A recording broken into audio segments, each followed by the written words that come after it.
you see, if we say Solomon was wise, it's not like we are praising Solomon.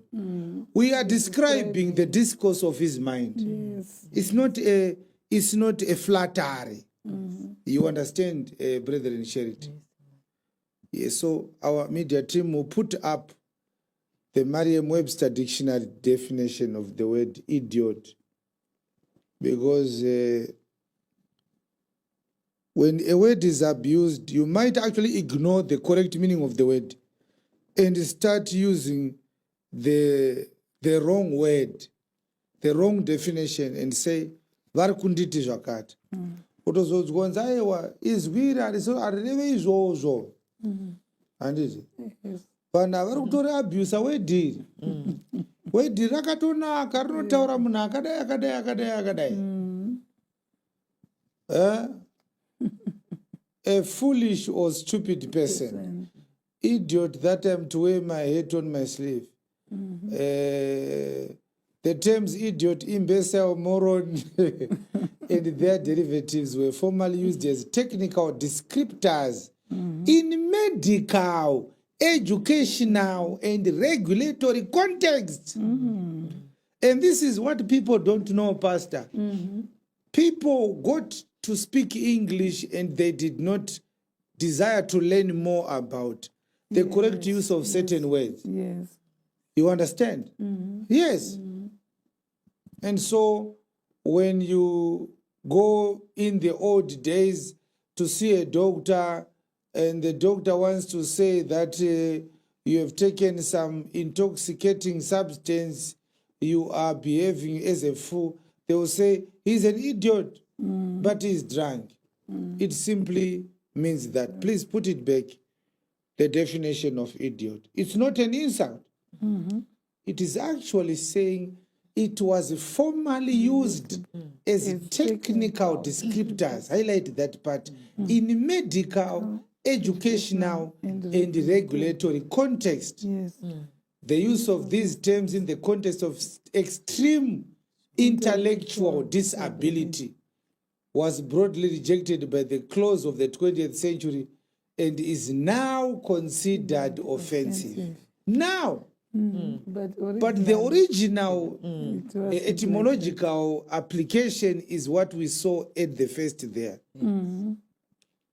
A person who is intellectually disabled was described as an imbecile. But of course, in the 20th century and in the dawn of the 20th century, it became an era of sentimentalism. So many people became emotionally fragile and they got offended by everything. All right. So I wanted you to understand that when you hear me using this word, I'm not seeking to insult anyone. I'm actually using these words in their original etymological application, not the what we are seeing people now. If you say idiot, they say is insulting you. But it has a meaning. It doesn't mean insult. It means someone whose behavior lacks wisdom and intellectual ability. All right. I wanted to clarify this matter of the kingdom so that when we open and address Exodus 4:22, you understand where we are going. Now, there's one thing that the Lord wants us to do. He wants us to be consciously and deliberately implementing programs that have benchmarks, timelines, and that have monitoring mechanisms to make sure that the population of Ziklag becomes a royal people that are empowered to live a kingdom life. You will discover that, put it on the screen, Exodus 4:22, God says, go and say to Pharaoh, Israel is my son, even my firstborn. Verse 23. I say unto you, let my son go, that he may worship me, serve me. And if you refuse to let him go, I'll kill your son, even your firstborn. Now, there's something that I've already said before, but I want to expand on that. According to Exodus chapter 1, the Hebrews had become slaves in Egypt. Yes. We know that. Yes. Again, that is not a revelation. All right? Yes. So, verse 11 says, therefore they did set over them taskmasters to afflict them with their burdens. And they built for Pharaoh treasure cities, Pithom and Ramses. But the more they afflicted them, the more they multiplied. But I don't want to talk about the multiplication. I want to talk about their affliction. Egypt started afflicting the Hebrews. Hebrews were turned into hard laborers in Egypt, working too many hours and having no rest. And in those many shifts and many hours of shifts, they were also not getting good food to replenish their energy and to stay healthy. The idea was they must grow weak and their population must start to decline. But God strengthened them and they continued to multiply because He is God. So this is what God is asking Moses to redeem the Hebrews from affliction from the taskmasters, from living a life that is full of hard labor, a life where they are suffering from unfair treatment in the hands of the government officials of Egypt, working in hard labor construction sites, hard labor farming fields, hard labor mining sites. That was the lives of the Hebrews. So when he sends Moses to say, tell Pharaoh that Israel is my son, even my firstborn, God was simply saying, Israel is my prince. That's what it means in verse 22. Yes. What? My prince is now a brick molder. That's what God was saying to Moses. Tell Egypt, tell Pharaoh. The crown prince of God is now a bricklayer in Egypt. I will not tolerate that. Tell Pharaoh, let my crown prince go. If you don't, I will kill your firstborn. I will show you how angry I am at how you are treating my son. But the matter is, why should they go? God was clear. I want them to serve me.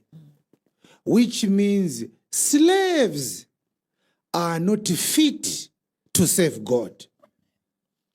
And this is where we want you to understand you are to come out from now. In order for them to serve God, God saw that they needed to leave Egypt. There's a certain lifestyle that prohibits you from serving God, which means God, if He wants you to serve Him, He will have to extricate you, to redeem you, to retrieve you from that situation in order for you to serve God. So God gave them laws. Look at me. God gave them laws after they left Egypt. God considered it unjust to give a law to people who are already slaves to Pharaoh. Ndowedzera vanhu mutoro voti mutemo wa Faro voti futi mutemo wa Mwari vanofa vanhu ava. Regai nditange ndaburitsa vanhu apa pasi peuranda hwaFaro vosunungurwa pamutemo weIjipita vozoendawo kunondinamata. So When you are a slave, when you are in a slave or a slave-like situation, which is characterized by forced labor, relentless forced labor without rest, which the Bible describes as affliction. We talked about it, that it takes knowing God and knowing who you are as a prince to describe what you were calling a job as an affliction, because some of the Hebrews were so used to these afflictions that they started calling them jobs. We talked about it in the past. Yes. It took God to say, no, this is not a job. This is an affliction. You understand? Yes. So, that is where you look also at poverty, lack, and deprivation. These are some of the symptoms of affliction. So what you are calling a job, what you are calling a business, what you are calling a project, what you are calling a promotion, what you are calling an employment, if it does not relieve you from poverty, lack, and deprivation, it is still an affliction. It takes so much of your time, but it gives you little for that time it has taken from you. I was one day asked by the Lord to calculate what was my hourly salary, because I'd never done it. I was just getting excited about my salary. And he said, divide your salary by the number of hours you work per month and come up with your hourly salary. You will discover something that might cause you to go into a fasting. You will ask yourself, what is this what I've been working for all these years? Watu wambodivide mari yako yaunotambira awa unoshanda kuti uzive kuti awa edikita rako inoonekwa pamusika ichinzi inokodzera kubhadharwa mari. Wapedza kudaro, this is a very controversial advice. You might take it or reject it, it's your choice. But after calculating your hourly salary, call the zoo and ask how much it takes to go and see zoo animals, and ask them how many hours you are going to be allowed to stay in the zoo to see monkeys and penguins and parrots, peacocks, baboons, owls, lions. You don't touch them, just see them from a distance. If you see the difference, if you see that it's more expensive to go and watch baboons in a zoo than to labor for 1 hour, you will resign tomorrow, I'm telling you. But this is not good advice. It's not good advice. You might not want to bed. You might not eat dinner tonight. Pastor Rengwe, have you ever thought about this? Kuti kupinda mugona rezvou for 4 hours imari wodivhaidha per hour wocalculata yako yekushanda, unotoona kuti gudo rakangogara kudai so risina zvariri kuita rinotobhadharwa kudarika kutoira for 1 hour uchidikitira uchikwira nekudzika.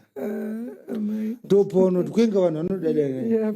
Saka muri kuti gudo iri rakakosha kudarika ndiri kukushandirai.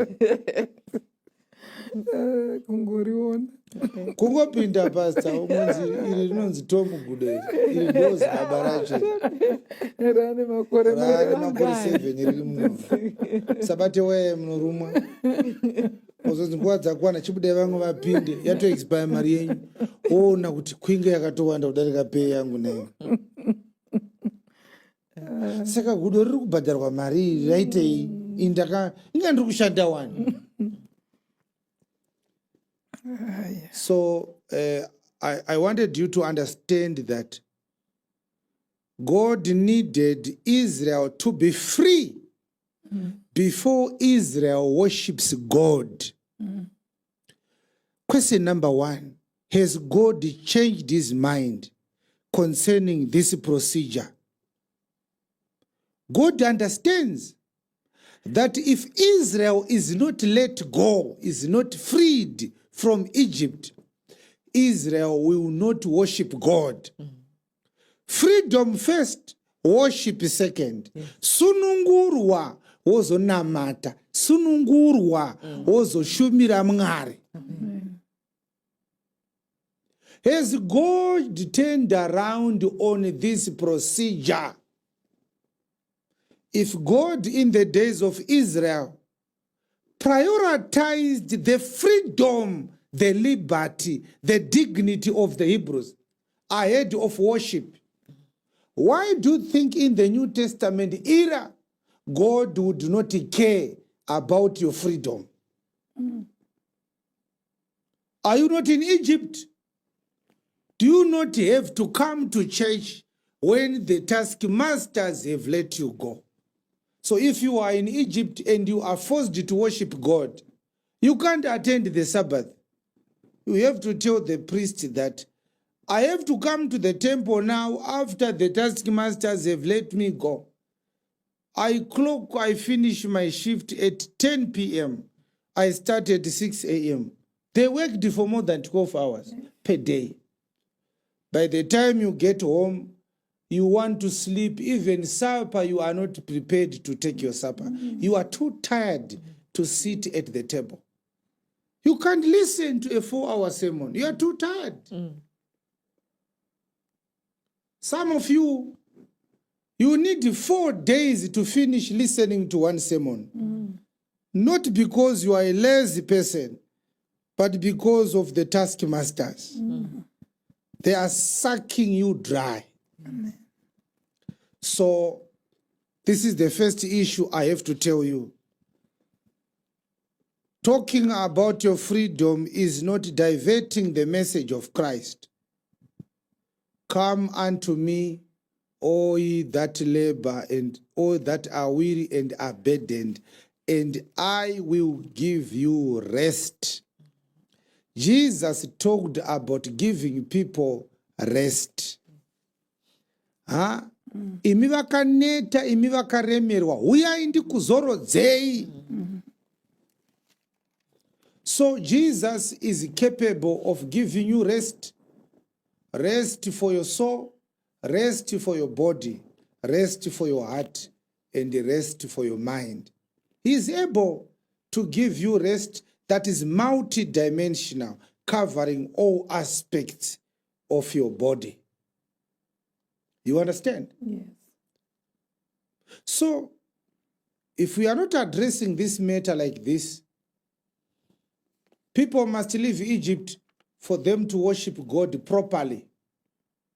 And when we then say, no, let them stay in Egypt, we will convene services at their convenient time. Listen to me, believer. I want you to take note of these things and take particular attention to this admonition. It's a very powerful admonition and it carries a lot of grace. Have you discovered now that the church programs are now arranged based on the convenience of their members?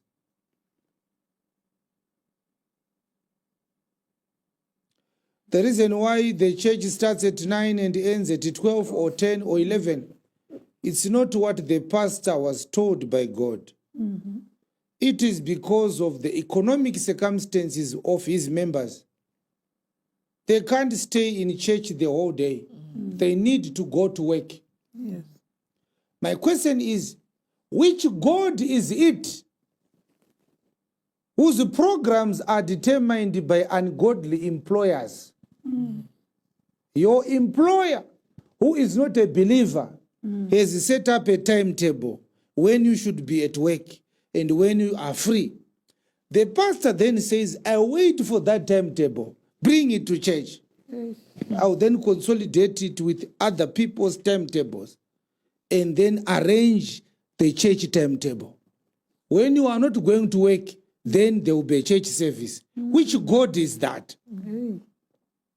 Ndimwari upi anomirira Easter kuti vana vake vaungane? Ndimwari upi anoti chechi ngaiitwe paHeroes Holiday? Ndimwari upi anomirira Africa Day kuti vanhu vaite mutsanyo? Ndimwari upi ye? Are you worshiping the God who created everything, or we have created a God who is accommodative, a God who is diplomatic, a God who negotiates with those that worship it? Which kind of a God is that? Which God is that? The one who created time, the one in whose hand is your life. He can take your life anytime. He can bring new people into this world anytime. That God has agreed with your pastor that on your Christmas holiday, that is when you are going to do a church conference. The government, an ungodly government, passes a law that regulates a pagan holiday that claims to celebrate the birth of a Jesus, which the government has no knowledge about. Now the God of heaven is waiting for that government to pass this law.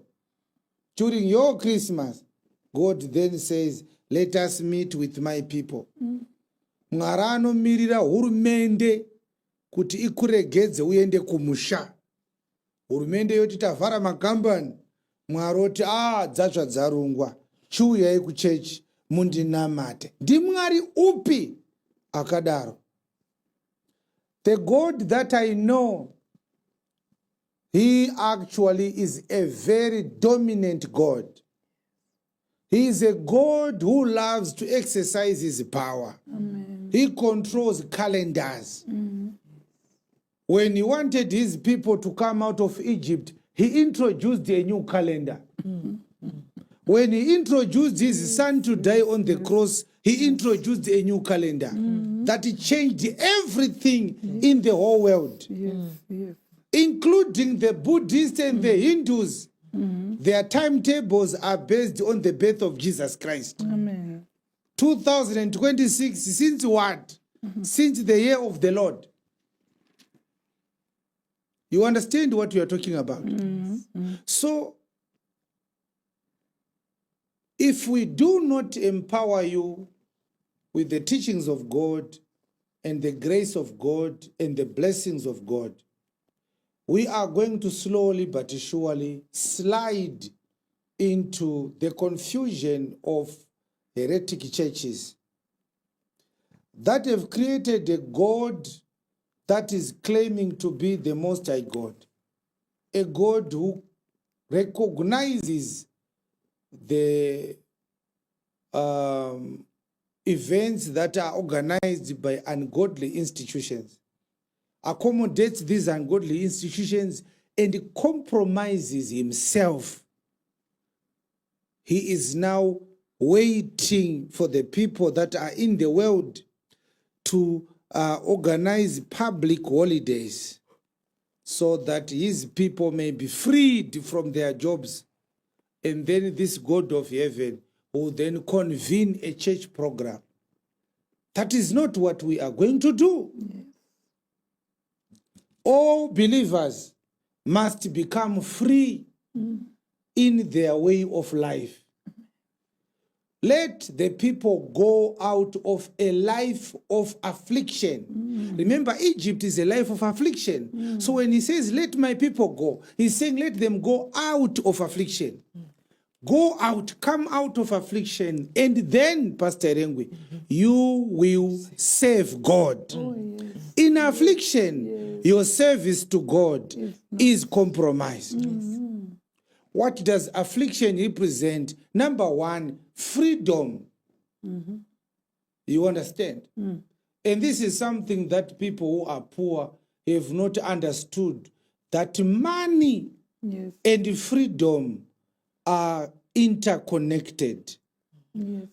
Money gives you freedom Yes. to do certain things that if you don't have it, you won't have it. Yes. You won't have that freedom. It's true. Money can buy you time. You can buy time with money. I'll give you a simple illustration. And I hope the gainsayers will not say, Apostle Chiwenga preached that you can extend your life with money. I wasn't talking about extension of life. I'm talking about buying of time. Yes.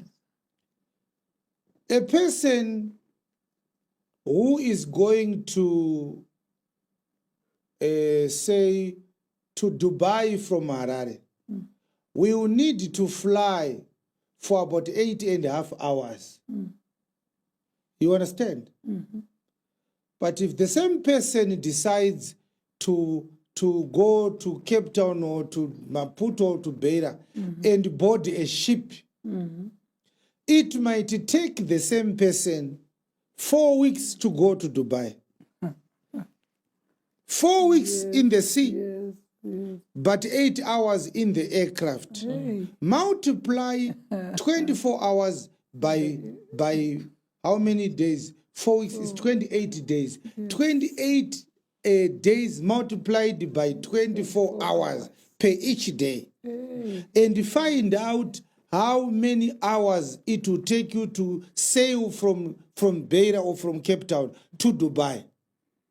If it takes 4 weeks, sometimes it takes less than that, maybe 3 weeks, maybe 2 weeks, I don't know. But I'm just saying if it is 4 weeks.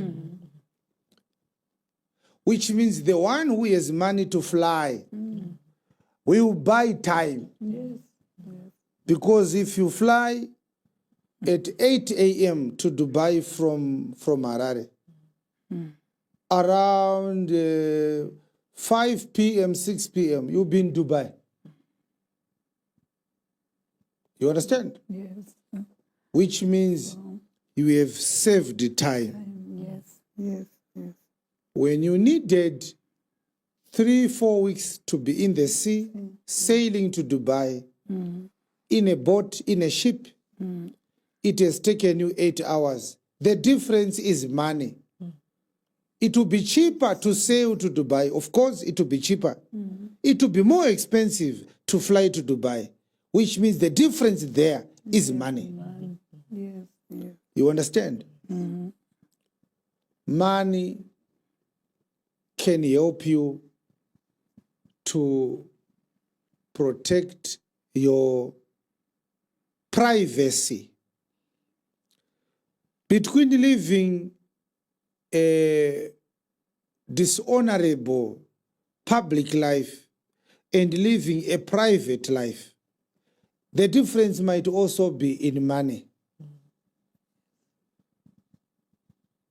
The difference between a person who is renting a house and the one who is renting a room, the difference is money. If you are renting a room, it means you are living with strangers. Yes. Because each stranger is renting a room. Their privacy there is compromised. Because if you are renting a room, you will be sharing a kitchen, sharing a living room, sharing the bathroom. Your health might be compromised at the same time. Yes. You have to wait before this other tenant finishes bathing, before you also go into the bathroom to bath yourself. You understand? Saka mune mchishare bathroom, you'll be sharing the bathroom, you'll be sharing the bathroom and the bathroom as well. You'll be sharing the bathroom and the bathroom. You'll be sharing the washing line to put your clothes there to dry. Yes. Andukona mune mchishare A lot. mulaini wekuyanikira hembe. Ukanyatsozvifungisisa wakanyatsodzigamba unoti kundaita seko nemi. Mamzane napo ngoma itai apa maichipikira apa mese muri kuyanika hembe. Hazvina kunyatsoti kuita zvakanaka. So money can give you options can I do this or I can do that? If you don't have enough money, you might have only one choice, which is no longer a choice, because a choice, it means more than one. You understand? Yes. Yes. One day I was flying and saw, after having used the economy class earlier in my life, I then decided that I want to use the economy class once again. I could afford to buy a business class ticket, but I decided to use the economy class to remember how it feels to use that economy class. Same aircraft, but if you are in the business class, the seat there can turn into a bed. They give you blankets and you can sleep. So the difference between going to Harare, from Harare to Dubai, is the difference between good night and good morning. You just get into the aircraft, as soon as it is now airborne, you sleep. They wake you up because the aircraft is now landing. It's now 8 hours later. People sleep for 8 hours. They give you toiletries to brush your teeth, wash your face, freshen up in the business class. In the economy class, people who are a little bit big like myself, there's no way you can sit there without having contact with your neighbor. Munotogumana chete. Ukapuwa fork and knife kuti uzvishandise unodaiwo maoko so matoburana ma ukadai so matoburana baba stick to your chair, right neka ngatingodya muchair medimo maoko enyu adarika. They will complain that you have overlapped beyond the boundaries of your seat. Some aircrafts are naughty, they put more seats than recommended to get more money because they carry more passengers. So the spaces are now more restricted. And now because they are maybe 3 seats or 4 seats in a row, if you sit at the aisle seat, you are in trouble. Yes. Because these 3 will be going to the bathroom throughout the flight. And every time you have to stand up for this one to pass through. Yes. This one comes back, you stand up again. As soon as this one sits, the other one stands up. Dogochati kuna flight attendant. Tichakire kogara. Unosvika kuDubai uri windi. Pamusoro baba. Uyo achibuda uyo osimuka. Anodzoka futi pamusoro. Because adarika apa kunogara kusiti rake. Iwo wakagara. Remember hapana space. Hazvina kunyatsoti mchemchi. Hazvinyatsoita mchemchi.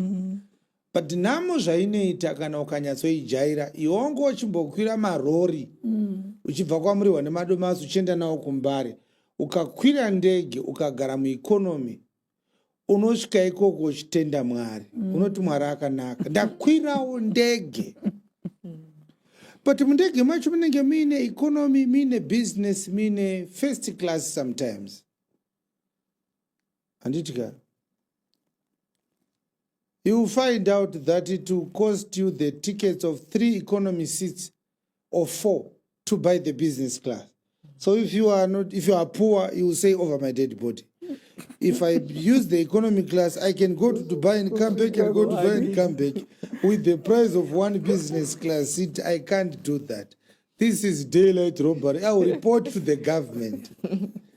You'll be embarrassed when they say to this aircraft is owned by the government. There's no one to report to. So, why I'm telling you this, I wanted you to know that there is a problem when children of God who are supposed to serve God remain in Egypt or in the affliction or afflictions of Egypt. You need to come out of affliction in order to serve God. This is important. There are things you are never going to serve God in until you come out of affliction. God, in his infinite knowledge and wisdom, determined that you can't save him if you are still in affliction. Tell me today, my second question is, are you arguing with God if you say, I can save God while I am in Egypt? Are you arguing with God? Do you know better than God? Mwari akati budai muIjipita kuti mundinamate. Iwe wobva wati ndoda kumunamata ndiri muno muIjipita. Mubvunzo ndiwo kuti uri kuita here nharo naMwari wacho anonamatwa. Huh? We are not talking about bringing money to church so far. We are talking about your ability to save God. If we were following the law right now, every Saturday, we needed to be spending the whole day observing the Sabbath. The Sabbath was observed from Friday sunrise to Saturday, from Friday sunset to Saturday sunset, which means you can't be at work at 2 p.m. on Friday if you were a Jew. Yes. Because between lunchtime and around 3 p.m., they will be purifying themselves to start the Sabbath. How can you tell your employer that every Friday I must finish my work at 1 o'clock? Because I'm a Jew, I am supposed to observe the Sabbath. It is Sabbath renjera munoenda kuchechi musi Saturday. Harisiro Sabbath. Sabbath chero raitanga Friday. Richipera Saturday manero. Are you following? Yes. Let's talk about Sukkot. You are required to be in booths for 21 days. You cannot say I will attend virtually because the Feast of Tabernacles required your physical presence at an unknown location. Every year, God had to tell the priests the new location for the Feast of Booths. Yes.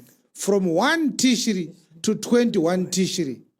Nobody amongst the Jews can go to school. Nobody amongst the Jews can go to work. Nobody amongst the Jews can go to the saloon. Nobody. For the whole 21 days of Sukkot, you are outside the camp observing the Feast of Tabernacles. Yes. Yes. How can you observe the Feast of Tabernacles if you are under the taskmasters of Egypt? Huh? You can't. You can't. So God knew that they could not successfully follow his law while they were in Egypt. So the plan is, let them go, then they will worship me. Ngavayende vazondinamata. How many revelation gatherings have you missed? How many prayer retreats have you missed? As an uneducated Gentile, an unwise Gentile. I'm trying to be gentle. I don't want to use that word which we defined in the beginning of that admonition. You have convinced yourself that if you can't live days, that's a justifiable excuse before God. Unotoudza Mwari kuti ndakarambidzwa kuenda kuprayer retreat ndakanyimwa leave nabosi wangu. Unofunga kuti Mwari anozvigamuchira izvozvo. You think God is acceptable to those excuses. He is not. God will say to you, since when did my servant start preaching about breaking of pitchers? Take the rivers, the 10 weeks program.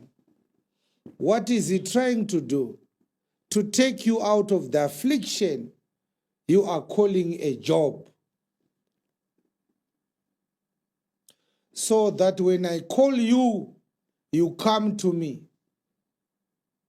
And my third question is, look at me, believer, whose voice is more important in your life? The voice of your supervisor, your HR manager, or the voice of God? How many times have you gone to God with an excuse where you were citing the voice of your manager, and yet you have never gone to your manager with an excuse citing the voice of God? You can tell God that you could not do this because your manager said that. You can't tell your manager that you can't do this because your God has said that. So in this exchange, how do you think God looks at you as a child? Basa rauri kuti basa rangu iri. It's just a signature you signed. One letter from your manager, you will be out of that company, and wait until they sack you. They will treat you in a way that you discover that I was nothing but a laborer and nothing more. They don't see me as a human being with feelings. These people in this company, they say we are a family when they still want me to bleed and sweat for them. But when they don't want me anymore, they will treat me like a bottle lint, a peel of an orange, a plastic package of something you've bought from the grocery store. Come out of afflictions to serve God. You can never be totally free if what you earn is determined by someone. This is the problem with employment. When you pray for more money, you are praying that God may touch the heart of your employer to increase your salary, to give you a bonus, to approve a loan, something like that. You are not in charge. You are depending on the decisions of somebody else. It's an affliction. Here, when they declare dividends to the shareholders and read the letter they wrote to the workers' committee when they were saying they don't have money to increase employees' salaries, they declare huge profits at the annual general meeting. But when they're meeting with the employees, they say, we don't have money to give you a salary increase. They tell you they don't have money. But when they meet among us, the owners of the company, they say this was a very profitable year. Let us share the spoils. And do you know why they are doing it? It is because they listened to this word and started companies, but you refused. So they started companies to make money for themselves. People start companies for them to make money.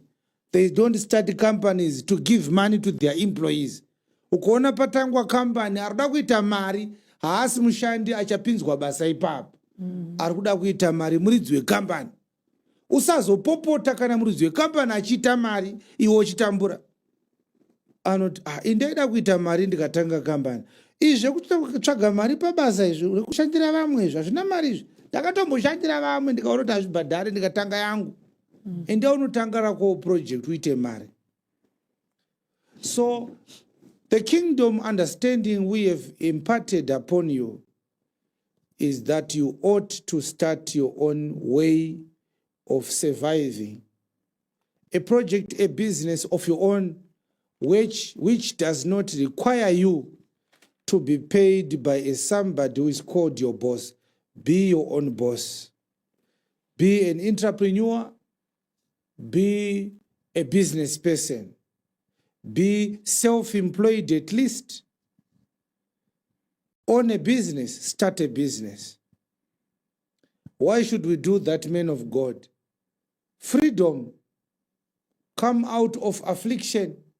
The problem with Egypt is you can go to work, but you are working under taskmasters whose policies are biased towards you laboring more for their benefit and less concerned about your welfare, less concerned about your family, less concerned about your children, less concerned about your health, less concerned about even the quality of life you are living. That's why the Bible does not call them employers, it calls them taskmasters. What you are calling a salary is supposed to be called a lunch allowance, but you are calling it a salary. You understand? Yes. I remember when we were working sometime during the times when I was an employee, they were giving us lunch allowance that was $8 per day. And then it was after the economy plummeted that they revised it downwards to $5. But takatombo poor lunch allowance $8. Saka taenda kubasa 22 days per month. 8 times 22. It's $176.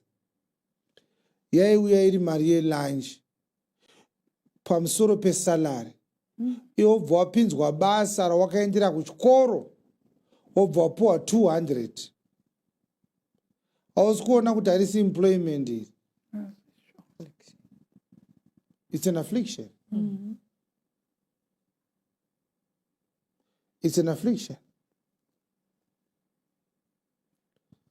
So God wants you to come out in order for you to serve God.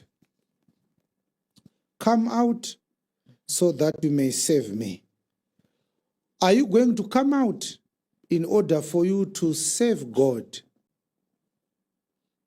Huh? Let me briefly address those who are doing jobs that are by nature not meant for people who want to live a life of godliness and a life of decency.